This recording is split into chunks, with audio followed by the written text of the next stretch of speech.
Good morning, and I'm glad to be right here with you again. It seemed like a long, long time since I was here, and I guess that's because I needed to get back here pretty quick. It's good to see all of you. Since the last time you've seen me, I've been Africanized again.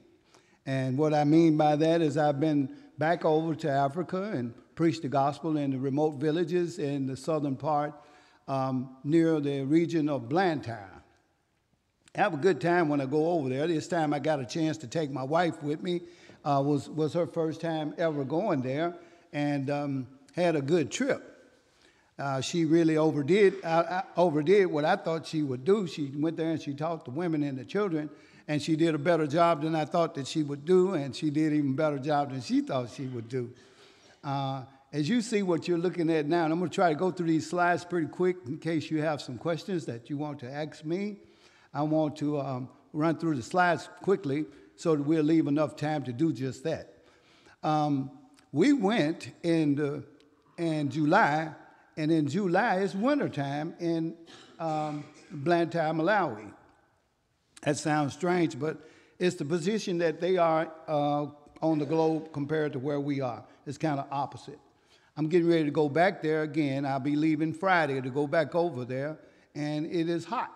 It is the hottest month of the year in November over there. So it's kind of backwards. We got summer and they got winter, and they got summer and we got winter at the same time. So that's kind of the way it is. Well, I did the first slide. I think I went to this first slide and put it in this position because of what we did while we were there. You know, our Lord in the Great Commission, he commissioned those men on the day of his ascension to go into all the world and preach the gospel and baptize the believers. And what we're doing in Blantyre, Malawi, or in the southern, those villages outside of Blantyre, is we're baptizing the believers as we preach the gospel there. And so we're down by the river on that particular slide. I think I might need to turn this thing on. I think it's on now. Yeah, this is the team. I'm excited about introducing the team because that young lady that's there next to my wife, her name is Cecilia. When I first met that young lady, she was a 15-year-old girl teaching outside the backside of the church building. And she was teaching about 30 children and had their full attention, and I was very impressed to see that. And as I got to know her from the other times that I've gone there, and I realized that she was so very fluent in English that she could probably be an interpreter for my wife when I brought her, and she was. And we were certainly glad to have Sister Cecilia with us. She's 18 years old on that picture. And my wife there taking the selfie of all of us, and then Brother Patrick behind her is the 53-year-old native evangelist that goes all over the whole 27 districts of Malawi. He evangelized there. And I'm glad to be associated with a man that works as hard as he do. He's always been and is still being an inspiration to me as to how hard he worked and how reluctant he is about stopping. He's never going to stop, I guess, until he just can't go anymore, and I'm glad of that. So that's the team for 2018 in the summer, and I'm looking forward to seeing him in a few days. I'll be working in the garden when I go back over there. They're planting right now. Here we are on the front porch, and this is where we do our devotion every morning. Myself, my wife, Sister Cecilia, and Brother Patrick, we were waiting for them then. And we did devotion there on the porch to get ready for our day each day.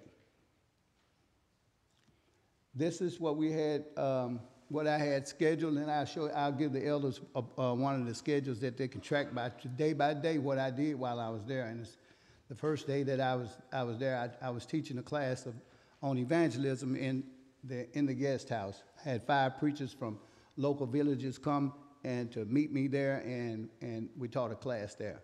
Now, this is something I got to pause for before I go to the next slide, because when we got to Blantyre, we didn't have any baggage. All our baggage got gone somewhere in between the flight exchanges. So we were like almost 10,000 miles away from home without a toothbrush. And it was kind of strange, and my wife was new to this, and I didn't want her to panic, so I didn't panic. That's the only reason I didn't panic too, is because I didn't want her to panic. But we made it through. That was the first day. And then on the third day, our baggage arrived. We'd already gone to the store and bought all the necessities that we needed, because I didn't know if they were ever going to arrive, but they did on the third day, and we were so glad of that, because in that bag you got all of the gifts, the communion cups, the reading glasses, different things that we brought, scarves and ties and all that stuff that we brought to give gifts to those poor people that live in the villages was in the bag, and we didn't have the bag. So we got it on the third day, and it was time to go to work, and we were glad that it arrived in time. And then we head out to the bookstore. This is where we make our first stop, because what we do is we supply those who are unable to ever purchase Bibles for themselves. We buy Bibles, and they are paperback Bibles. We purchase them and take them to the locations where we preach at, and we distribute them there to people who are probably making less than $30 a month. And the Bible costs about $8, so it's going to be forever for them to try to save up enough pennies to get a Bible if they ever get one. So we give away Bibles while we're there. We bought the store out, and we didn't buy it out once. We bought it out twice. So that young lady right there, she's smiling from ear to ear, because she's getting to sell a whole lot of stuff over there, and she's glad to see me coming. And then we go off to the market. And why I'm showing you this is so that you can kind of grasp hold to what it is that we're doing in our daily routine. We go to the bookstore, we go to the market, we get to the market, we buy food, because we got people there. This is a third world country, and you got people there that's in the Lord's church that are starving. Some of them are so poor that they actually starve to death from one time when I come there to the next time that I get there. So we take food when we go to preach to them. We load up the truck, and that's that little truck there. I rent that truck while I'm there, and I believe it's never felt the kind of work that I put on it, because I load that thing up twice every day. And where Brother Patrick is standing on top of the maize there, it's another layer got to go on top of that layer what he's standing on. So that thing is loaded down pretty good twice a day. And we ride it through some terrible terrain to get it back to the people in the villages where we preach. And then we off to the assembly. We'll go to an assembly and preach to them in the morning time after we load up the first time, and we'll preach there and distribute grain and give gifts, Bibles and maize at that location, and then we'll go right on to another location and start doing the same. So we give away Bibles, food at each location as we preach the gospel.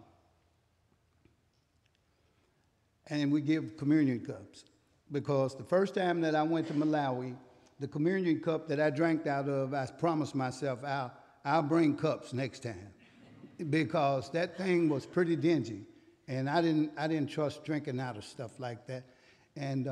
And the juice wasn't red, and I'm not used to drinking juice that's translucent yellow. I didn't know what that was, so I said, well, I'll buy the juice, I'll make the bread, and that's what I do. I buy the juice, I make the bread, and I supply the cups when I go there. And there we are, we leave the grain like that. Those are 110-pound bags, and you'll be amazed those people can carry that on their head. But then we go and we preach at another location in another assembly, and we just keep right on doing what we're doing. You see, Brother Patrick got a coat on, and I've got on a short sleeve shirt. It's wintertime there. Trust me, they think it's really, really cold. It's about 60 degrees in the daytime, about 45 at night, and they think that that's really cold. They have on big coats and hats. Because that lady told me she was freezing. But then we give away more Bibles, and my wife those women just fell in love with my wife, and they just wanted her to stay in Africa. If you notice, my wife is wrapped up pretty good there. She's not wrapped up so much because she's cold, but she said, because I asked her, I said, why you got on all these clothes? What you doing wearing? What you doing? She said, I'm not going to let the mosquito bite me. So The mosquito is the most dangerous and deadliest animal in all of Africa. He kills more people than any other thing over there because he carries such diseases as what they call the African fevers, the malaria, the yellow fever, typhoid, all those different things, and several other fevers. These people are well-to-do. They own the guest house that we lived in, and they are Catholic. And so you can see we got their attention because we are teaching them. And we got a chance to teach them at the guest house, and we got a chance to teach them at their house because they invited us there to teach them. And so I hope that we'll get to teach them again, and that one day I can come back and show you the film of me baptizing those people, because that's what our goal is. And there we are at another great assembly.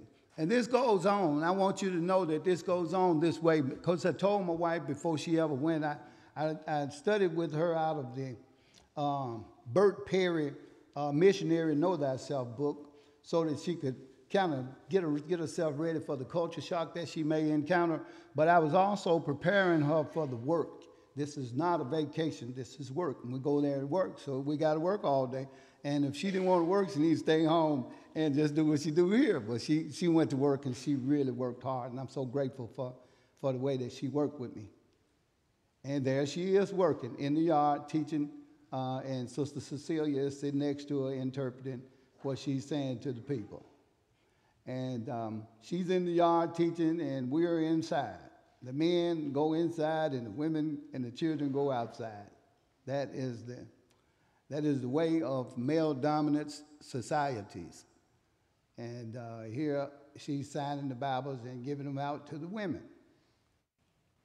And there we are to another place, preaching again. And we preach, and we preach, and we go on and move from place to place all week long.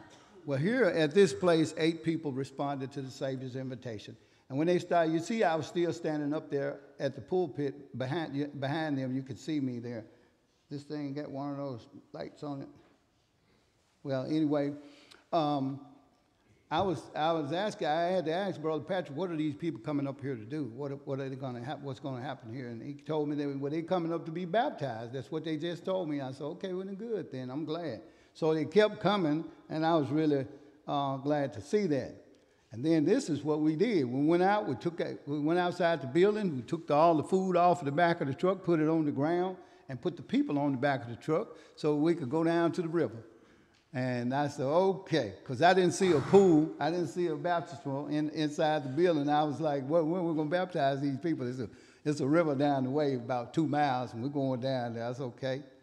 So we loaded the people on the back of the truck. We went down to the river. But before we got to the river, about maybe a half a mile before you get to the river, you got to stop the truck and walk. And on the way, we were walking and singing. And I couldn't understand a word that they were saying, but I know I was enjoying that singing so much on the way down there to that river because I knew what we were going there for. And so when we got there, we baptized 8 souls at the river that day. As you can see, that water is actually clear water. It gets murky when they sit on the bottom of the river, but that water is quite clear. But that water is infested with crocodile. And that's why I'm not in the water. They told me you need to know how to run from the crocodile in order to go in the water. Because if you don't know how to run from him, you'll run right into him, and that wouldn't be nice. But one after another, they walked out and got baptized that day. And I think my wife really enjoyed that a lot like I did, and we had a good time. And then we gave thanks. Now, as you can see, there's green vegetation on the side of that river, and there's a lot of it. And that's a big garden that we walked through to get down there. And so my wife, she the one first noticed this. She said, there's a lot of food down here. I said, it is, isn't it? We looked at Brother Patrick. Brother Patrick said, we're near the river. So if you're near the river, and if you're near the water, and you're near where you can irrigate your crop, you can have good plants and you can have good food. But if you live in some of the remotest areas, right back out where there is no water and no river, and they experience serious droughts, you will not have food. You won't have a good harvest. But then we go on to preach some more, and I think this is the place where we had one of the biggest crowds, or this was the first of the big crowds, because we started to have some very, very big crowds as we went. These people were all out in the yard. Crowd was too large for them to fit in the building.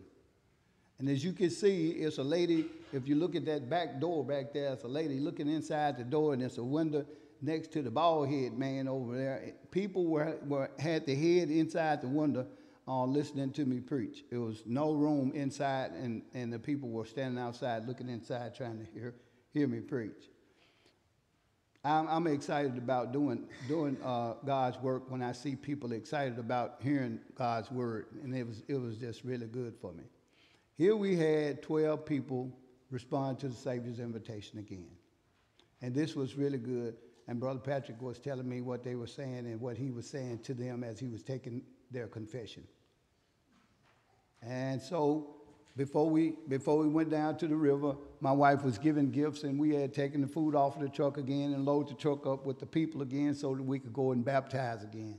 This river that we're going to this time is a very famous river in Africa. It's the Shire River. It flows from the Great Lake Malawi. And there we are walking up over the bank so we can go down to the river and baptize. Singing again as we go.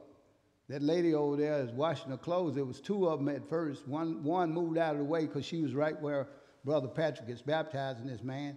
She moved back so that she could share the river with us and let us baptize. I'm excited about this. I'm glad to be showing you this. I hope that this is helping you to understand what it is that we do over there and how it is that what we go through to get this work done. One right after another, and after another, we baptize in that river. And that river also is infested with crocodile. And there they are, all the new converts. They ages 13 to 27 years old, 12 of them. We baptized again. And there we got men carrying that food up the hill on their head for the hungry. And that is not just a regular hill, that's a mountain that they're climbing up with that stuff on their head. And I don't know. You have to be trained from a little baby to know how to do that kind of stuff. But there we are certainly glad and rejoicing in the Lord for the addition of all those souls. These are the men that they plan the program. When I get ready to come there, they are a big part of our program plan, how we will move from one place to the next so that we can get all these locations touched and seen while we are there. And I certainly appreciate both of them. One is Brother Blessings, and the other one is Brother Patrick. And both of them are some extremely hard-working preachers that help me, and I call them my fellow laborers. And there she is. She was wrapped up again, got all her mosquito-repellent clothes on and ready for work. And I told her, I said, I really appreciated her for being so courageous. I read a book and did a book report on, the book was by Andrew and Claudine Connolly. And these people were pioneer missionaries in the same area. Malawi was not Malawi when they were there. It was Nyasaland. And this was in 1957. And Claudine told a story about how that she lived in mud huts. And I live in a good hotel when I go there, but she lived in a mud hut, and her husband had to take the shotgun to the river and shoot in the river when they got ready to baptize and run all the crocodiles out so that they could baptize people. And she fought snakes inside of her hut. The snakes would crawl inside there because as you saw those church buildings, they don't have any glass on the window. The window is just a window. And you got snakes there that can climb up the wall and climb on over in your house there. But I did think that it was courageous of for her to go with me there. I had gone a couple times and come back, so I had proven to her that you can go in there and come back out alive. So she did. She took the chance and she came with me, and I was glad that she came. And I told her, I said, "You walk by my side," and that's the name of Sister Connolly's book. As I walk by his side, I said, it takes courage to grab your wife and tell her, "Come on, let's go out into the remote bush and teach people the gospel." And she wanted to go do it. So I certainly appreciate her for going with me. That is the last one of those slides. I do want to ask you to ask me any questions that you'd like to ask me about this last trip and about the trip that I'm about to take on Friday, because I'll be going back on Friday. And this is a survey trip. I'm going there to observe them planting.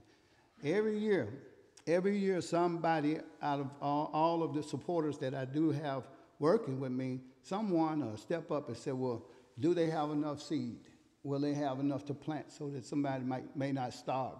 And somebody steps up every time, and we send seed, and we send seed money and different things like that so that these people can have a harvest after planting their food. Well, this is one thing that they usually have a problem with. They'll plant the food, they'll fertilize the food, they'll cultivate the garden, and they don't put pesticide on the food, and the armyworm come and eat the food before they eat the food. So I'm going to be there this time to make sure that they put pesticide on the food. And that's why I'm going there, so I can be right in the garden with them. This is a new experience for me. I want all of you to be praying for me, because they do got a black mama snake over there. And that's where he is. He's in the garden. So I'm going out there this time where I may see him. I don't want to see him. I don't want to see the black mama snake, but that is where he is. But I want you to ask me any question that you have about this, please.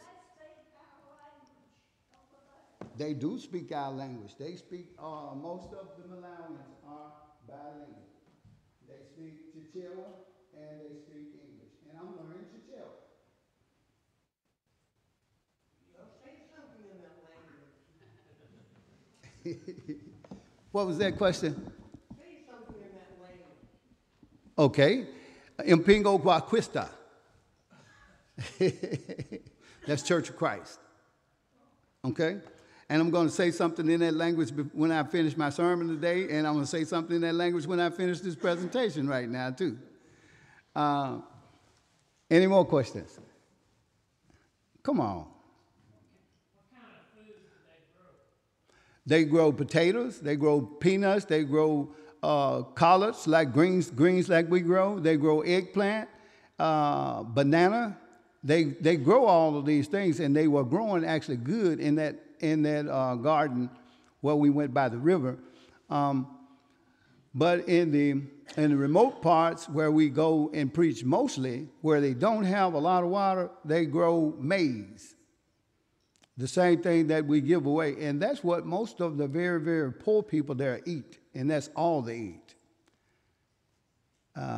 If you want to know what maize is, it's like corn or hominy or something like that.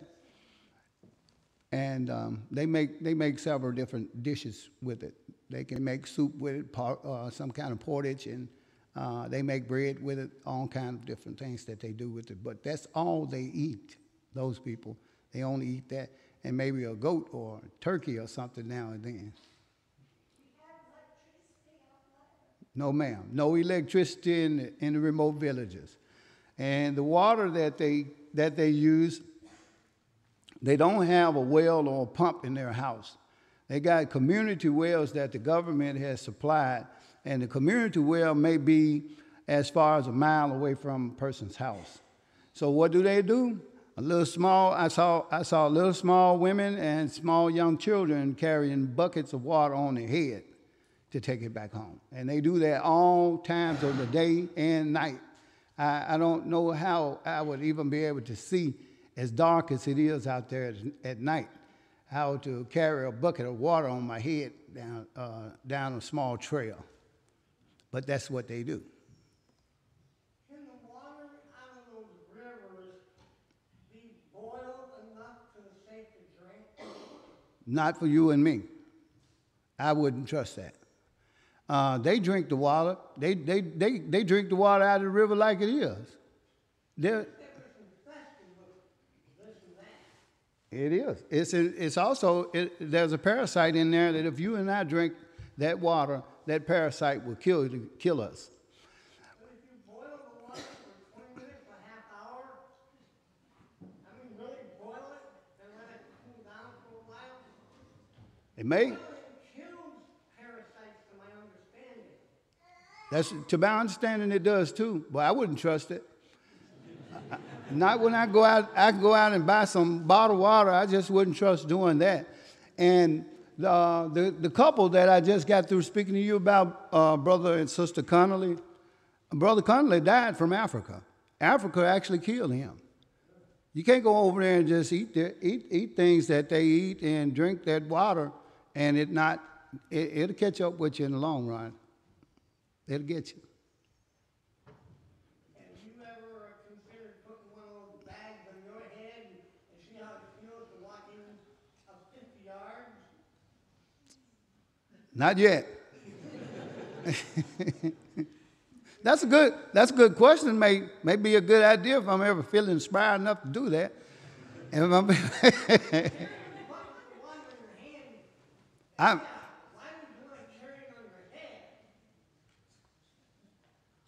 That's just the way that they're taught. It's common. It's custom, I guess, because you see very small children. You know, I got some grandchildren here that would be carrying water. At their age, they would be carrying water. They'd have to put that water on that head. They put it up there, and they walk. I've seen a small woman, maybe weighing 100 pounds or so, with 5-gallon bucket on her head, one hand, and a baby on her back. And that water wasn't splashing all everywhere either. How much time each year do you spend there? Last time I was there was 3 weeks, and usually I'm there 2 to 3 weeks. What about medical attention over there? That's a very good question. I got sick when I got back this time too. When I got back, I got sick, and I thought maybe I had gotten something from Africa. So I went to Methodist Hospital, and I told them that I had been to Africa, and they left out of the room, and they came back with masks on, all the clothes, the whole thing. And but they did the blood work. They checked me, and they said that you don't have any parasite or anything, no pathogens. So I went to my doctor the next day, and he said, "They're right. You got the flu." So I was glad to hear that. But if I was to get sick there, I would go to the airport, not to the hospital. When they get sick there, they got a hospital, but I've been inside that hospital, and I walked maybe as far as from the back door there to this door here, and I was ready to come out of there. I didn't want to be in there. The conditions made me fearful that I may be able to catch something in there that I don't want to catch. So I need to get out of there. So I did. I hope that kind of give you an idea about what the medical attention is like there. Madonna, if some of us, we remember Madonna, she was a singer back in the day. She's built a brand new state-of-the-art hospital in Malawi. It's not very old, and it's about as big as this building. That's about the size, about what size it is. I've not been in there, but I plan to go in there one day just to see how it looks.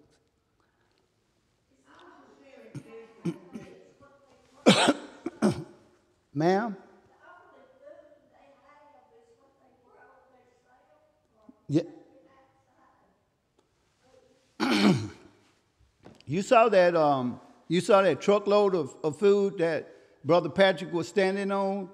Well, that food is commercially grown by big businesses. Big business and the government in Malawi are in connection with one another, and they are corrupt. So they make sure that they keep the poor people oppressed and poor. But they got purchased food, and they do have food that they grow. Most of the farmers that we deal with, they live off what they grow, and if they don't grow anything, they end up with a possible starvation situation on their hands. Is it common for people to be hurt by animals in the wild? Not too often. This is what happened about that. Where I preach, and I actually preach where monkeys are out there. And monkeys are wild. And if the monkeys take notion, they can attack you and harm you and hurt you pretty good. But the monkeys won't attack the Africans because the Africans will attack the monkeys. And they'll have some monkey soup for dinner. So the monkeys see us come, and because we preach in open air too. And sometimes we're preaching outside, and the monkeys see the Africans, they go away. They're not going to be around to get captured and killed and eaten. So that's, but they have hippos that attack people, but you've gone in his territory when he attack you. And we went to a wildlife refuge where they had one of the biggest elephants I've ever seen in my life. I've never seen an elephant that big anywhere. But he was so much bigger than the truck that we were in till it made me uncomfortable, and I was ready to we got to go now. Because that elephant is not a circus. He's not a circus elephant. He's wild. He's a wild animal. If you don't want me there, he could do some damage to that truck pretty quick. So, but you don't hear about many people getting attacked by anything but the crocodile. And the reason they get attacked by the crocodile is because they go to the river to either to get water to drink or to wash their clothes or just crossing. Because they got trails that they cross river bottoms to get from place to place. And if they go across there and the crocodile is sitting there waiting for them, or he's set up the booby trap for the night, he get them. Because they go in daytime and nighttime across those places. So that's the attacks that you. That's a good question. They got schools. They do have schools. Children may have to walk 4 or 5 miles in the bush to get to school. It is not a really good situation for most of the children because they are barefoot. You got to remember these people are very poor, so some of them don't have shoes until they get grown or old enough to go and work and buy themselves some shoes. They won't have shoes, so they're walking barefoot, and they're walking in grass that may be 10 feet tall on the side of each side of the trail. But that's how they go to school, walk through the grass, walk through the bush. How's the sanitation and the hygiene problem over there? The sanitation and the hygiene in the city is almost as clean as it is in the United States. I'm talking about out in the no man's land. I'm getting there. And out there, it is not that bad, but it is. You take a shower out, you take a bath outdoors. We came up to Brother Patrick's house, and his son was taking a bath outdoors. In that same cruddy river? No, they got an outhouse thing. It's not even the bathroom. I mean, it's the bathroom. It's not the toilet. It's the bathroom, but it's outside, and that's where they go in there and they go behind this. It's enclosed. It's private. You wouldn't walk up and see him naked. But he was inside that thing taking a bath, and we could see his head and see him, using the water and all to clean himself. And they boil the water right there, and they have hot water. They make it outside. They make a fire, and they boil the water outside, and then they go inside the little thing and take a bath. I'm gonna take pictures of that this time so I can make sure I bring that back so you can see that. What type of work do they have? Hold that question.